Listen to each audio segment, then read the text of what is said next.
안녕하십니까. 김재현입니다. 그간 잘 지내셨습니까? 마르틴 하이데거의 예술작품의 근원 강의 네 번째 시간입니다.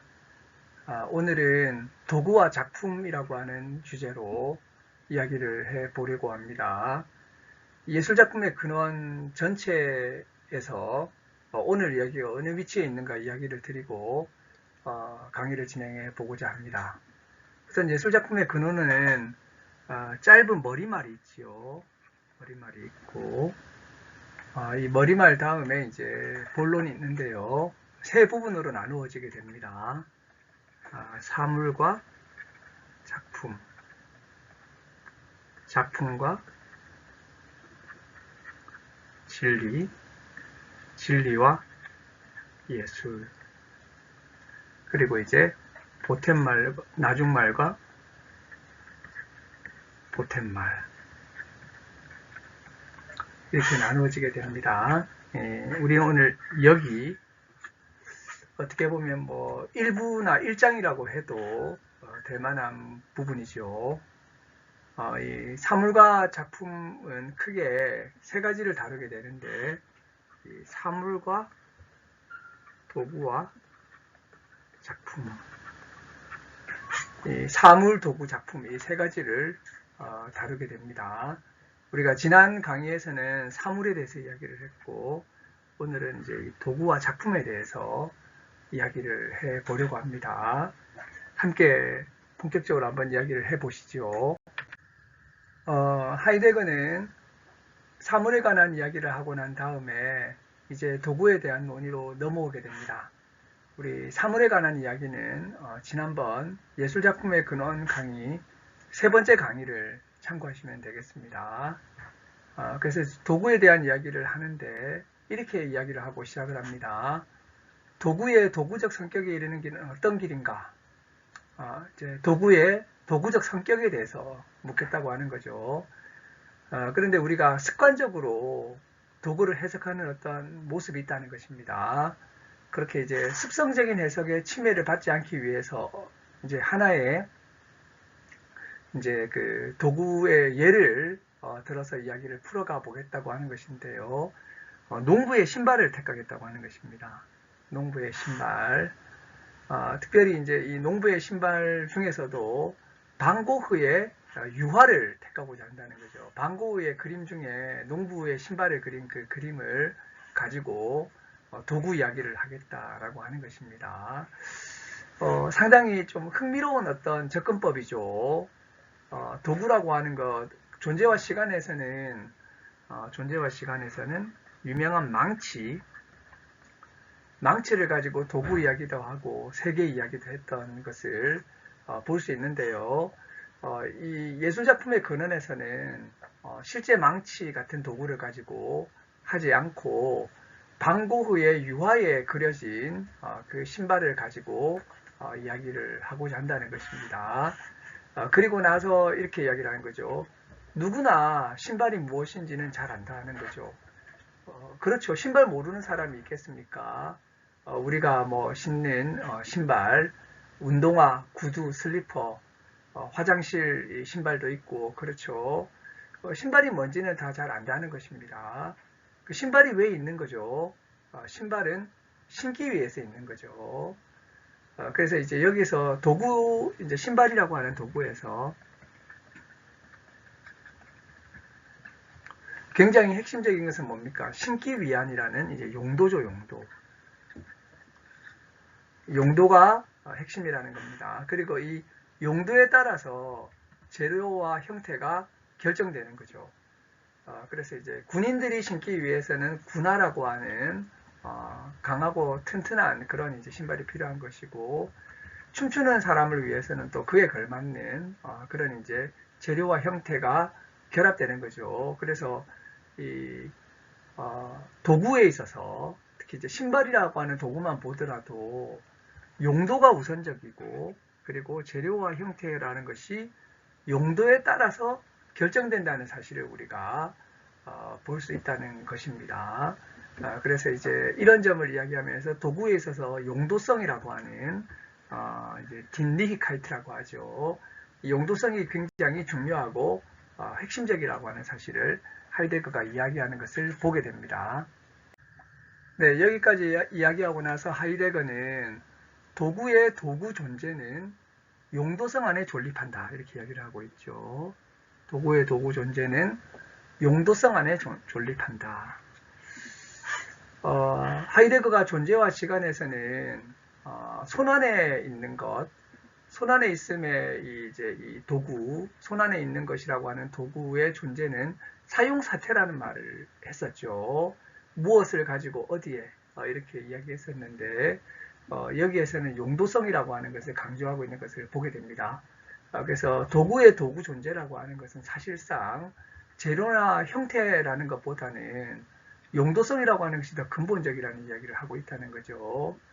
그리고 나서 하이데거는 그런 용도성 이야기를 하고 나서 뭐라고 이야기하냐면 그림 속에 있는 농부의 신발을 보자는 것입니다. 이 농부의 신발을 보면 또 뭐가 있느냐? 이 이제 신발이라고 하는 도구는 우선 대지 안에 있죠. 대지 속에 속해 있으며 에르데라고 하는 이제 대지를 강조하고 있고요. 그리고 농촌 안악내의 세계 속에 감싸인 채 존재한다는 거죠. 그래서 그 씨를 뿌리고 땅을 걷고 그리고 이제 주변에 이렇게 이제 자연과 어우러져 있는 이런 농촌 안악내의 세계하고 분리되어 가지고 이 신발이라고 하는 도구가 있는 것은 아니라고 하는 것입니다. 한편으로 이 신발이라고 하는 도구는 대지에 속해 있고 그리고 농촌 안악내의 세계 속에 포근히 감싸인 채 존재한다라고 하이데거는 이야기하고 있습니다. 여기에서 대지와 세계라고 하는 굉장히 중요한 어떤 이제 개념들이 등장하게 되는데요. 이것은 이제 우리가 그 2장이라고 할 수 있는 작품과 진리에서 보다 더 자세하게 다루어지게 됩니다. 우선 이제 하이데거는 작품을 다루면서 이 세계와 대지라고 하는 것을 이야기를 하게 되는데요. 여기에서도 도구를 다루면서도 대지와 세계에 대해서도 간략하게 이야기를 하고 있습니다. 이렇게 이제 그 대지에 속해 있고 세계에 감싸여 있는 채 귀속함으로써 이 도구 자체는 머무르게 된다라고 보고 있다는 거죠. 그래서 이제 이 도구의 도구 존재라고 하는 것은 용도성 안에 존립하고 있고 그리고 이것은 그 대지에 속해 있고 그리고 세계에 감싸여 있는 채 그렇게 이제 고요하게 있는 것이 바로 도구라고 하는 그런 이야기를 하이데거는 하게 됩니다. 자, 그래서 이 도구의 도구 존재는 용도성 속에 있는데 이 용도성 자체는 본질적으로 존재의 충만함 속에 머물러 있는데요. 이 본질적인 존재의 충만함을 뭐라고 부르냐면 바로 신뢰성, 페어레슬리카이트라고 부른다는 거죠. 그래서 어떻게 보면 이 도구가 있고 이 도구의 도구 존재라고 하는 것은 용도성인데 용도성이라고 하는 것은 어떻게 보면 신뢰성이라고 하는 더 큰 어떤 이제 본질적인 존재의 충만함 속에 머물러 있다라고 하는 것입니다. 그래서 그 도구라고 하는 것을 생각할 때 재료나 형태보다 용도가 좀 더 본질적으로 도구의 존재를 의미하는 것이고 또 이 이제 용도성이라고 하는 것은 한 걸음 더 나아가 가지고 신뢰성이라고 하는 것 안에 머물러 있다라고 하는 이야기를 하고 있다고 하는 것입니다.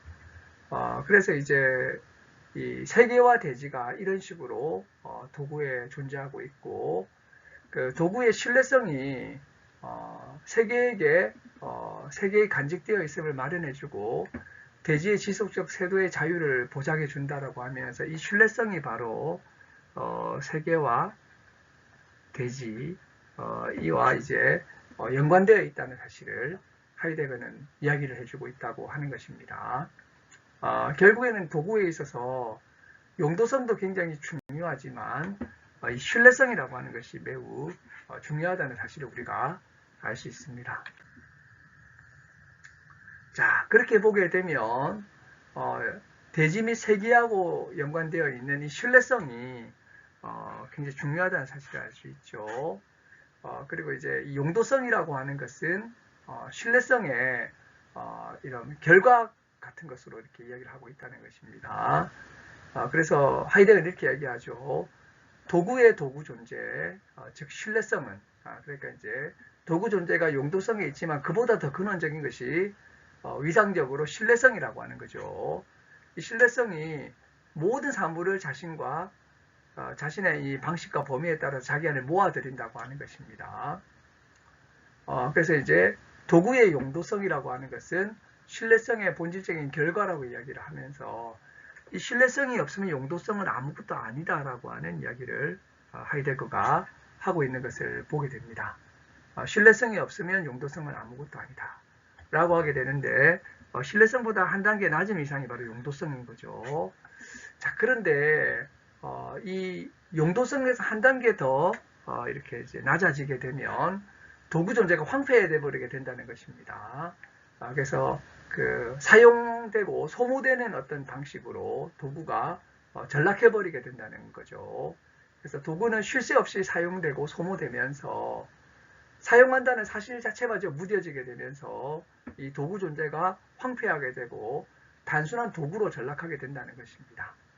그렇게 되면서 이러한 이제 도구 존재가 황폐화되는 단계까지 나가게 되면 여기 이야기되고 있는 신뢰성은 소멸된다는 거죠. 이것은 우리가 세계 대지하고 연관되어 있는 그런 이제 본질적인 상태인데 이 이제 신뢰성에 근거해 가지고 결과적으로 용도성이 나오게 되고 이 용도성이 황폐하게 되면 단순한 도구가 되면서 신뢰성이 소멸된다라고 하는 이야기를 하고 있는 것입니다. 사실 우리가 이러한 단계에 있을 때는 도구라고 하는 것도 굉장히 우리가 본질적으로 이렇게 만나고 있는 것이 되는 것이죠. 하지만 이렇게 황폐화가 된 상태로 되어 있을 때는 도구도 굉장히 이렇게 황폐화가 되어서 우리가 진정한 의미의 도구와의 만남을 가지고 있지 못한 그런 상태가 된다고 이야기할 수가 있겠습니다. 자, 그래서 이 신뢰성이 소멸되면 적나라한 용도성만 보이게 되고 그래서 이제 이러한 그 용도성은 도구의 근원이 진료와 형상을 부여하는 제작 행위 속에 있는 것으로 생각하게 한다는 거죠. 그래서 도구와 만나는 가장 높은 단계는 바로 이런 이제 이 신뢰성의 이제 상태에 있는 것인데 이 신뢰성이 소실되게 되면 도구를 그저 용도성으로 생각을 하게 된다라고 하는 것입니다. 그래서 우리가 용도성으로 만나게 된다면 우리가 적절하게 도구와 만나게 되는 것은 아닌 것이죠. 근데 이렇게 용도성으로 만나게 되면 도구라고 하는 것은 진료와 형상이라고 하는 그러한 이제 그 차원에서 이 도구를 만나게 된다고 하는 것입니다. 그래서 우선 용도가 있고 이 용도를 위해서 재료와 형태가 이렇게 그 부여되는 그러한 그 방식으로 생각을 한다는 거죠.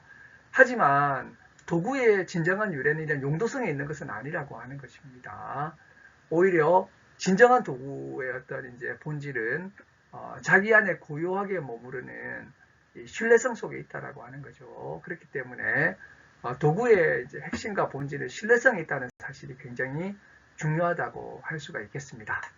그래서 이 신뢰성이야말로 하이데거가 도구와 관련해서 이야기하는 매우 중요한 그런 이제 하나의 그 측면이라고 이야기를 할 수 있겠습니다. 자, 근데 이제 그 하이데거는 이렇게 그 도구 이야기를 하다가 작품으로 넘어가게 되는 거죠. 우리가 그 첫 번째 장이 사물, 도구, 작품이라고 하는 주제로 이야기가 되고 있는 거죠. 그래서 지난 시간에 이 강의에서 사물에 대한 이야기를 드렸고 이번에 이제 도구 이야기를 했었는데 방고의 그림을 가지고 도구 이야기를 했었습니다. 근데 이제 고흐의 그림을 가지고 이렇게 이제 신발이라고 하는 도구를 이야기하다가 도구의 용도성과 신뢰성 이야기하면서 도구의 진정한 어떤 이제 그 존재는 그 신뢰성 속에 있다는 이야기를 했던 거죠. 이것은 대지와 세계와 연관되어 있는 그러한 측면이라고 할 수 있겠습니다. 근데 여기에서 도구 이야기를 하이데거가 더 진행시키지는 않는다는 것입니다. 왜냐하면 하이데거가 관심 가지고 있는 것은 작품인 거죠, 사실은. 제목도 예술 작품의 근원이지 않습니까? 그래서 이제 도구는 거기까지만 이야기를 하고 작품이라고 하는 주제로 넘어가게 된다고 하는 것입니다. 자, 이렇게 도구, 신발이라고 하는 도구를 그린 방고흐의 이야기를 하면서 우리가 혹시 작품 존재를 이미 경험한 것은 아닐까 이렇게 물어본다는 거죠. 이러한 논의 가운데서 작품의 작품 존재를 이미 경험한 것은 아닐까, 하이데거가 이렇게 얘기한다는 것입니다. 우리가 고흐의 작품 앞에서 일상적으로 있던 곳과는 전혀 다른 곳에 존재했던 것은 아닐까 이렇게 얘기를 한다는 거죠. 그래서 우리가 아침에 출근할 때 신발을 신는다든지 집에 와서 신발을 벗고 이렇게 신발을 만나고 있을 때, 일상적으로 만나고 있을 때는 그저 신으면서 그렇게 이제 사용만 하면서 신발에 대해서 아무 관심을 가지지 못하고 있었는데요. 그걸 신발이다 이렇게 하고 지냈던 거죠. 하지만 신발을 그린 고흐의 작품 앞에 있으면서 그야말로 도구의 진리가 뭔지를 우리가 알게 된 거죠. 이 도구의 진리에는 세계와 대지라고 하는 것도 있고, 그리고 용도성을 넘어서서 신뢰성이라고 하는 것을 이 고흐의 그림을 통해서 비로소 우리가 만나게 되었다라고 하는 거죠. 그래서 예술 작품이 신발이라고 하는 도구가 무엇인지 진실로 알게 해주었다라고 하는 것입니다. 그러고 보니까 예술 작품이 하는 일이 뭐냐? 바로 신발이라고 하는 도구의 본질을 드러낸 거죠. 그러면서 이렇게 얘기하고 있는 거죠. 혹시 이게 진리가 출현한 것은 아닐까? 이렇게 이야기를 한다는 거죠. 바로 존재자의 비은폐성 가운데로 출현한 것이 아닐까? 그러고 보니까 그리스 철학에서 진리라고 하는 것을 그리스어로 알레테이아라고 하거든요. 하이데거는 이것을 비은폐성이라고 합니다. 이 말은 이제 알레테이아란 말이 있죠. 이 말은 이제 레테라고 하는, 레테이아 할 때 이 레테라고 하는 것이 이게 은폐되고 은닉되고 망각되고 이런 레테의 강 이렇게 얘기하지 않습니까? 그리고 이 알파는 탈격이죠. 그러니까 이제 은폐에서 탈했다, 은폐에서 벗어나게 됐다라고 하는 의미의 그런 이제 뜻이 이 진리라고 하는, 그러니까 그리스적인 그 측면에서 진리라고 하는 것은 바로 이제 비은폐성이 바로 진리다라고 이야기를 했던 거죠. 바로 이 비은폐성의 사건이 어디서 일어나게 됐습니까? 바로 이런 이제 그 고흐의 그림을 보는 순간 이런 비은폐성의 사건이 일어나게 된 거죠. 그러니까 작품이라고 하는 것이 뭐냐 도대체? 작품은 어떤 진리가 일어나는 어떤 작용을 하게 하는 것이 작품이라고 하는 거라는 거죠. 작품의 존재인 것이죠. 그래서 작품 속에서는 진리 사건이 일어나고 있다는 것이 바로 하이데거가 말하고자 하는 그런 이제 이야기인 거죠. 그래서 우리가 어떻게 보면 그냥 신발을 사용하고 신을 때 하고 신발 그림 앞에 있을 때, 사실은 이게 동일한 장소 같지만 전혀 다른 장소에 있는 것이죠. 그래서 여기에서는 이렇게 진리가 개방되는 사건이 일어나는 그러한 장소가 되는 것입니다. 이게 바로 이제 작품이라고 하는 거죠. 그래서 여기에서 이제 우리가 원래는 하이데거의 이야기를 따라오다 보면 도구를 설명하기 위해서 고흐의 그림을 가져왔었는데 우리가 놀랍게도 이런 이제 작품 존재를 경험하게 되는 놀라운 일이 일어나게 되었다라고 하이데거는 이야기를 하고 있는 것입니다. 자, 그래서 예술의 본질이 뭔지 이야기를 하고 있는데요. 예술 작품 속에서는 존재자의 진리가 작품 속으로 스스로를 정립하고 있다라고 이야기하고 있는 거죠. 그래서 이제 진리가 작품에 정립되는 것이 바로 예술 작품이고 예술이라고 이야기를 하고 있다는 것입니다.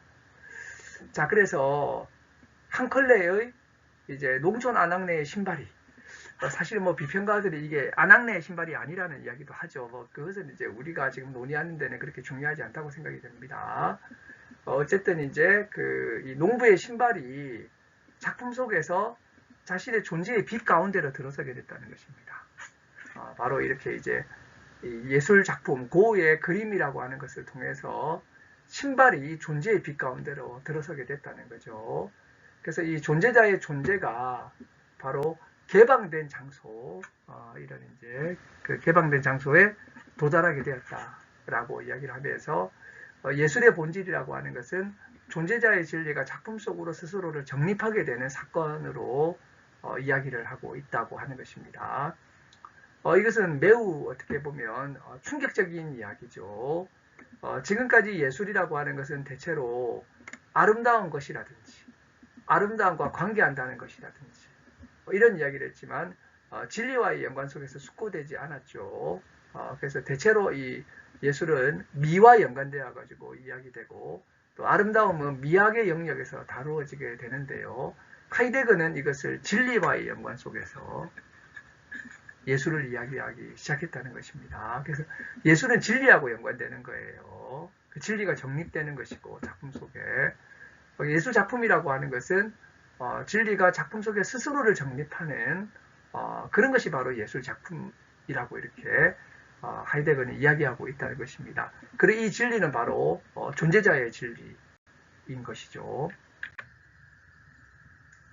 자, 근데 이렇게 이야기를 해놓고 나니까 사람들이 또 오해할 수가 있다는 것입니다. 이 오해는 하면 안 된다는 거죠. 예술이라고 하는 것을 진리가 작품 속에서 스스로를 정립하는 것이다 라고 이야기를 하게 되니까 이것이 오래된 우리 예술에 대한 이야기, 예술이라고 하는 것은 미메시스가 아닌가. 미메시스, 일종의 이제 재현이라고 보는 거죠. 모방과 재현의 관계에서 지금 예술을 이야기하는 것이냐. 그래서 이제 어떤 사물이 있는데 이것을 진짜처럼 잘 재현해내는 그런 것을 이야기하는 것이냐. 이것은 아니라는 것입니다. 그래서 이제 미메시스에서 이야기하는 모방과 재현이라고 하는 것은 존재자와 일치하고 합치해야 되는 거죠. 그래서 내가 어떤 그림을 그렸는데 내가 예를 들어 컵을 그렸는데 실제 컵하고 이렇게 일치하는 거에 이런 일치와 합치의 관계에서 이야기를 하고 있는데요.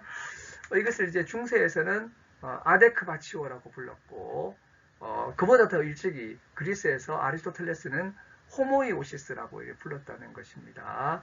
그래서 이제 오래된 진리관이 있죠. 오래된 진리관은 바로 일치설이라고 할 수 있는 것이죠. 이 일치설이라고 하는 것은 명제와 사태가 일치한다든지 이런 거죠. 예를 들어서 책상 위에 사과가 3개 있다고 하는데 3개가 있으면 이것은 이제 진리가 되는 것이고 T가 되는 것이고 2개가 있으면 F가 되는 거죠. 거짓이 되는 거죠. 이런 식의 이제 이 일치, 이런 일치를 진리라고 불렀다라고 하는 것입니다. 하지만 이제 하이데거가 말하는 이런 이제 그 예술 작품을 통해서 그 예술 작품에서 일어나는 이러한 이제 진리는 이런 식의 일치설적인 진리는 아닌 거죠. 앞에서 말씀드렸죠. 바로 비은폐성으로서의 이제 진리인 거죠. 그래서 일치로서의 진리는 아니라고 하는 것입니다. 그래서 이제 이 작품에서 눈앞에 현존하는 개별 존재자를 재현하는 것이 중요한 것이 아니라 작품은 원래 그런 거죠. 사물의 보편적 본질을 재현하는 것이 중요하다는 거죠. 그래서 뭐 사과를 그려도 그냥 개별 사과를 그리는 것이 아니라 사과의 보편적 본질을 그리려고 하는 것이 이제 작가들의 어떤 이제 특징이에요. 산을 그려도 그런 이제 보편적인 산을 그리려고 한다는 거죠. 그럼 이런 이제 예술 작품이 무언가 이렇게 이제 나타내려고 하는 보편적 본질은 어디에 있으며 어떻게 있는가? 이렇게 이야기하면서 하이데거는 마이어라는 사람이 이야기하고 있는 로마의 분수라는 시를 가져오게 됩니다. 이제 이 로마의 분수라는 시에 이런 이야기가 있습니다. 물줄기가 솟아오르다가 떨어져 가지고 이렇게 둥근 대리석 물바디 위로 흘러 넘치다가 물보라를 막 일으켜요. 그러다가 이제 두 번째 물바지 위로 이렇게 막 흘러 넘친다는 거죠. 그러다가 수량이 더 풍부해져 가지고 세 번째 물바지 위로 폭포처럼 흘러 내리게 된다는 것입니다. 이렇게 막 물이 넘쳐서 이렇게 흘러 내리는 이야기를 하고 있죠. 그래서 어느 물바지나 한결같이 받은 만큼 내주면서 손살같이 흐르면서 고요히 머무르고 있다라고 하는 거죠. 이 시가 과연 이제 분수를 그저 재현하는 시일까요? 그건 아니죠. 여기에서 무언가를 표현하고 있는 거죠. 그래서 이제 그 단지 이 분수를 이렇게 지금 분수가 이런 식으로 물이 떨어지고 있어 이것만 말하고 있다라고 한다면 우리가 여기에서 그 시의 어떤 깊은 진리를 알 수 없는 거죠. 그래서 이 분수를 통해서 그냥 이렇게 이제 분수에 물이 이렇게 그 솟아올랐다 떨어지더라 이야기를 하려고 하는 것은 아니라고 하는 것입니다. 시가 말하고자 하는 깊은 진리가 있는 거죠. 자, 하이데거가 말하고자 하는 것은 바로 이러한 이제 그 진리를 이야기하는데요. 실제 현존하는 분수를 그려낸 것도 아니고 재현한 것도 아니고 로마 분수의 보편적인 본질을 재현한 것도 아닌 것입니다. 그러나 이제 이 분수나 로마의 분수라는 시에서 진리가 작품 속으로 정립되고 있다는 것입니다. 그래서 이제 이 진리가 어떠한 진리가 일어나고 진리가 일어난다라고 하게 되면 진리는 사건처럼 일어나는 것이고 역사를 가지게 되는 거죠. 그래서 이제 이 진리라고 하는 것이 발생하고 사건이 된다면 이것은 이제 역사적인 측면에 띄게 된다는 것입니다. 그래서 하이데거의 이제 후기 사유에서는 이 존재와 진리와 사건이라고 하는 것이 이렇게 이제 서로 통하게 되죠. 존재, 진리, 사건이라고 하는 것은 서로 통하게 되는데 이 말은 이제 진리라고 하는 것이 발생할 수 있다는 거죠. 발생한다고 하는 것은 이제 역사를 가지게 되는 거죠. 그래서 존재도 역사를 가지고 진리도 역사를 가지고 사건도 역사를 가지게 되는 이러한 어떤 이제 그 무엇을 하이데거는 생각하고 있다는 것입니다. 사유하고 있다는 것입니다. 이런 이야기들을 앞으로 우리가 이 강의를 하면서 풀어가게 되리라고 생각이 됩니다. 자, 그래서 이제 일종의 이제 지금까지 했던 이야기들을 한번 정리하면서 첫 번째 챕터를 마무리하고 있습니다. 이 사물과 작품이라고 하는 것을 이제 예술을 발견하기 위해서 하이데거가 처음으로 이렇게 그 접근했던 건드렸던 것은 뭐죠? 바로 예술 작품의 현실성이라는 거죠. 예술의 이제 현실적 측면, 특히 이제 사물적 측면인데요. 근데 예술 작품에서 이런 이제 그 사물적인 그런 이제 층이 쉽게 말하자면 이제 하부 구조라고 흔히 말하는 상부 구조, 하부 구조 이렇게 이야기할 때 우리가 쉽게 말해서 하부 구조라고 할 수 있는 이 하부 구조는 적절한 개념은 아니죠. 그것이 이제 뭐가 있느냐 바로 사물적인 측면인데요. 근데 이렇게 예술 작품의 사물적인 측면을 이야기를 하려고 하니까 사물이 뭔가라는 문제가 또 생기게 된다는 겁니다. 그런데 이제 그 전통적인 사물 개념은 적절하지가 않았죠. 그래서 이제 실체와 속성이라든지 우리가 이제 감각했던 것들이 통일성을 이룬다든지 이런 이제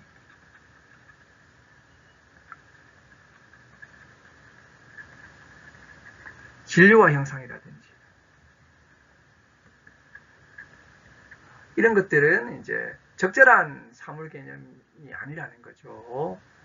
특별히 이제 형상화된 진료라고 하는 진료 형상으로 사물을 보았지만 사실은 이 이제 진료 형상으로서 사물을 이해한 것은 사물을 사물로 본 것이 아니라 도구의 본질로부터 취해진 것이었죠. 아까 우리 도구 이야기했었죠.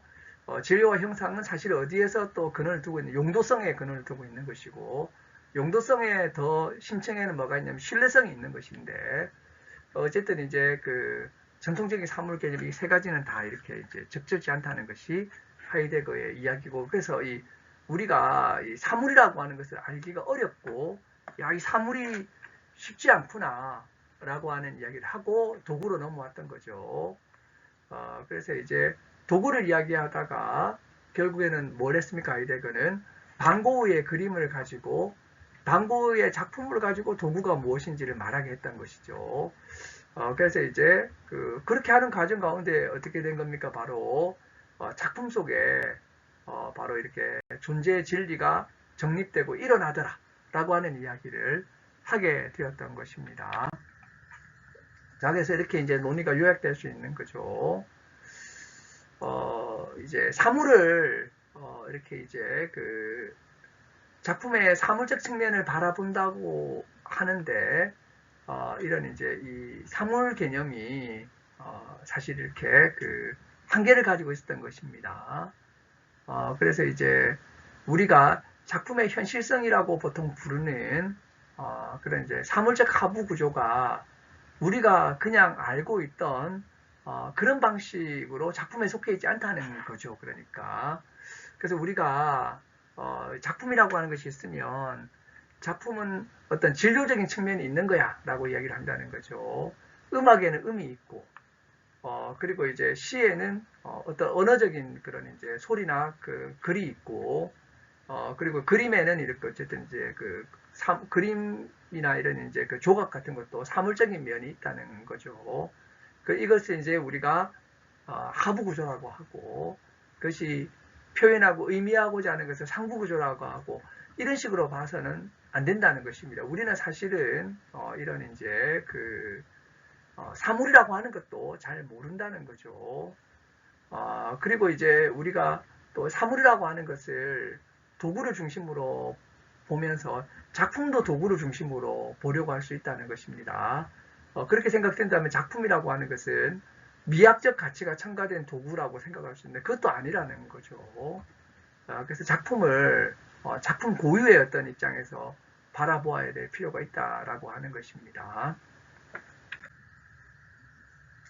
자, 그래서 하이데거는 이런 제안을 하게 됩니다. 기존의 접근 방식은 사물에서 작품으로 나아가게 되는데 그렇게 하지 말고 오히려 작품에서 사물로 나아가야 된다라고 하는 거죠. 그래서 이제 사물, 도구, 작품 이런 식으로 이렇게 파악하려고 하는데 매우 어렵다는 겁니다. 오히려 그게 아니라 작품에서 우리가 어떻게 보면 도구의 진리도 알게 되고 작품을 통해서 사물의 진리도 알게 된다고 하는 거죠. 그러니까 작품이 오히려 더 진리를 가르쳐 주게 된다는 것입니다. 이렇게 생각하게 되니까 하이데거는 이런 이제 예술 작품에 대해서 보다 특별한 관점으로 예술 작품을 대하게 되었다고 할 수 있겠습니다. 자, 여기까지 이야기를 하고 나서 하이데거가 이 이제 1장을 좀 정리해 보면서 이런 생각을 하고 있는 것 같아요.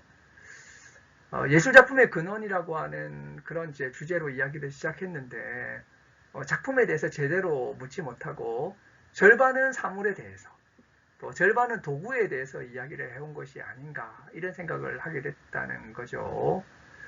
그래서 이제 우리가 익숙해진 문제 설정을 좀 흔드는 그러한 이제 그런 효과는 가져왔죠.